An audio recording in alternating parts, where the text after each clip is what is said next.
G'day guys, my name is Wildkard, welcome back. Fijian Drua versus Waratahs, round 7, second game, second time around the two teams played each other in 2022.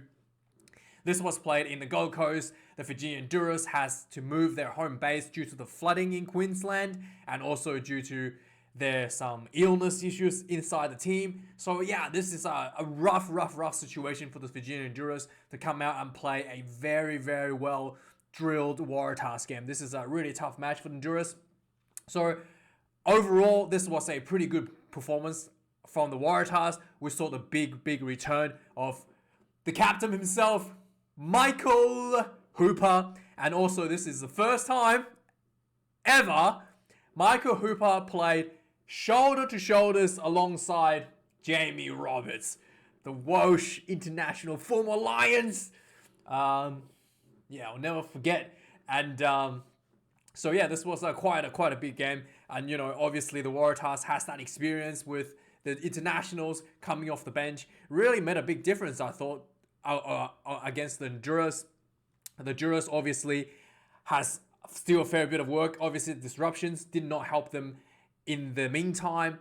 They did have a nice flurry towards the end of the first half, looking like a typical comeback story from the Fijian Druas every week we see. But this week, they were not able to scoop up, 3 tries like they did in previous 2 weeks. They did have a little bit of discipline errors as well this game. They had a red card in the first half, a little swinging arm tackle, clips the Waratahs number 10 on the face. It looked pretty bad. He went down, looked almost like a UFC knockout. And then he got red carded. The Drua captain got red carded. Also in the second half, the Drua's number 9 gets yellow carded for repeated penalties. So yeah, the penalties, the discipline did not help Drua for the game overall. Also, the set piece still a work in progress for the Druas. They did have a little bit of struggle with their own lineout still, and also the scrummaging. The Waratahs obviously has international levels props in the team. Really put on quite a bit of pressure over the Druas as well. But overall, this was the Druas was the situation. Given the situation, I thought this was overall a very typical style of the Fijian style of play. They're happy to run the ball. They were happy to attack, given the opportunity. And they were defended hard, like they always do every week, doing those fundamentals quite well. The stats, if we have a quick look overall, as you can see, the Druas actually has more run meters than the Waratahs, despite being in the receiving end of way more tries than the Waratahs. Only 351 for the Tars, 433 run meters. Turnover conceded quite even, 13 apiece. So which means the Fijians actually, with a good defense, good tackling, they were able to force quite a bit of turnovers themselves. Tackles made 151, 100 to 136. 28 missed tackles to 23. Quite even there, not too much advantage. Kicks in play. This is shown again the stats every week. The Fijians don't kick nearly as much as the other teams. They're more than happy to run the ball, and it's a strategy that they really have excelled, unlike a lot of the other teams. So they're happy to run the ball from anywhere from inside their own half. It did opens up a lot of space, a lot of opportunities for them when they do run the ball from positions that the opposition is not expecting to. So it's actually something that is quite interesting to watch at times, because people, often teams expecting a kick, and the Druas just runs it and then finding space where there's normally you wouldn't be normally expecting. Also, the obvious issues for the Druas: 3 lineouts lost, having just issues with lineout set pieces, skills, scrums, 1 scrum lost, and also giving away penalties there in the scrums as well. 16 penalties considered for the Druas. This is probably the biggest issue that Druas needs to improve. Lots of penalties there. 1 red card, with a bit of a co-hanging tackle, and the yellow card for this. Yellow card was basically for repeated penalties. So overall, this game summaries: Waratahs 6 tries to the Druas 2. Waratahs came out quite strong against the Druas. 50 minutes in, just nice hands. Petch gets into the corner for the Waratahs, just good attacking. The Druas, both teams were actually having a bit of handling issues at the early into the game. I'm not sure if it's a bit wet out there or whatever, but it looks like both teams are having a little bit of issues. And then the Waratahs kind of settled into the pace. 27 minutes. They had a line out, just went for a more. The set piece was just too good for the Drua to get to their second try on the board. 36 minute, once again, the Waratahs utilized that more to get their third try onto the board. And at this point, the Honduras is looking like they're struggling a bit to defend the set piece for the Waratahs. The Honduras, however, did get one try in the first half. Hambosi goes into the corner. Again, really, this was I think the first half try was the one there where the Waratahs, again, like I said, there was a fair bit of handling issues in the first half. There was a knock-on, essentially, for the Waratahs, and Fijian towed the ball forward. So actually, they didn't tow it forward. They scoop up the loose ball, runs down the field. A nice little pass outside to Hambosi, runs in. 75-meter counter-attack, essentially. Gets that first try on ball for the Honduras. The Waratahs set piece, if you have to be a bit critical on it, I thought the maul, especially the line-out mauls, aren't that great. The body height seems a bit high to me. The maul seems a bit loose, more upright than you would normally see the maul to be set up. So I was surprised that the Honduras wasn't able to defend those mauls. So definitely something that they can improve there for the Honduras is that more defense. The Waratahs more, I was not that impressed, to be really frank.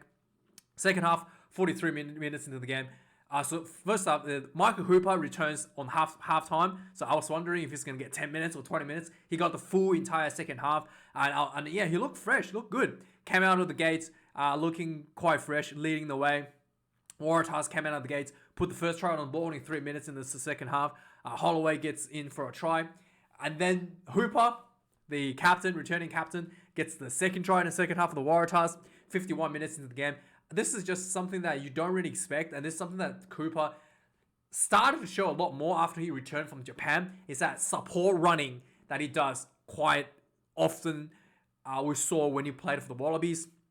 So again, he showed that vision, showed that support running, that excellent support running for Waratahs. I think it was the Waratahs, I think it was number 9 maybe, made a little break, and then Hooper just good support running, found himself open out wide.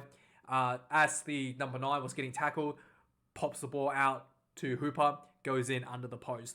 Quite easy, quite good, well deserved. And this was apparently the first try that he scored since like 2018 or something in Super Rugby. I was surprised because he scored quite a couple of tries for the Wallabies last year.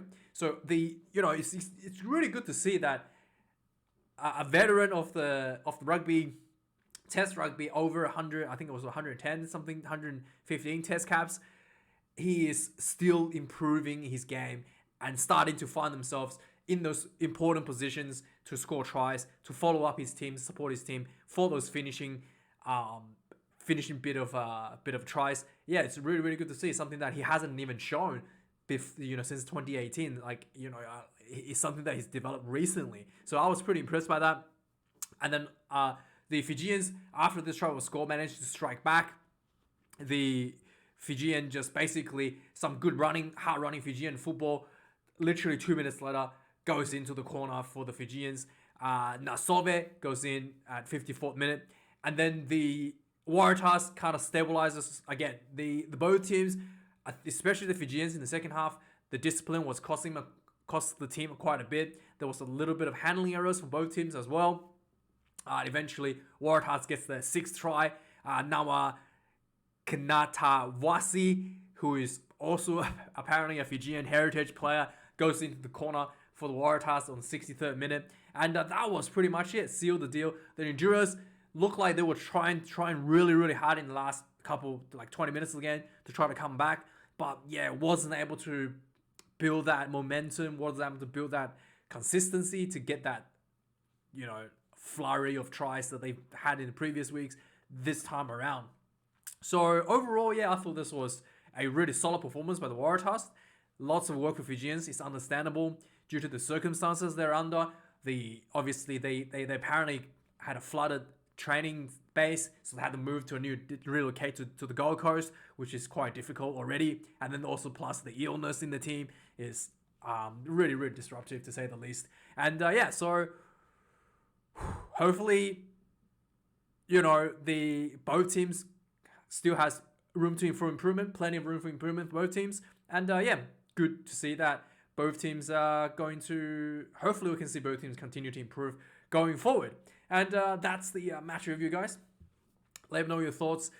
Yeah, let me know your thoughts on this game. If you watched it, what do you think about the Hooper's return? I was pretty happy, to be honest. I really want to see Hooper play. I was expecting to come back like week 4, but he took him to round 7 to come back. But finally, he did return. I'm happy for him. I'm glad that he didn't get injured. I was a little bit concerned that he might get injured coming out of this game, considering he's had such a long break. But no, he was good. He was looking pretty solid and scoring a try on top to cherry on top for his great return. So yeah, let me know your thoughts, guys. Thank you for watching this video. I do appreciate it. Stay safe, stay healthy, like, comment, subscribe, and I'll see you guys next time. Tomorrow. Cheers.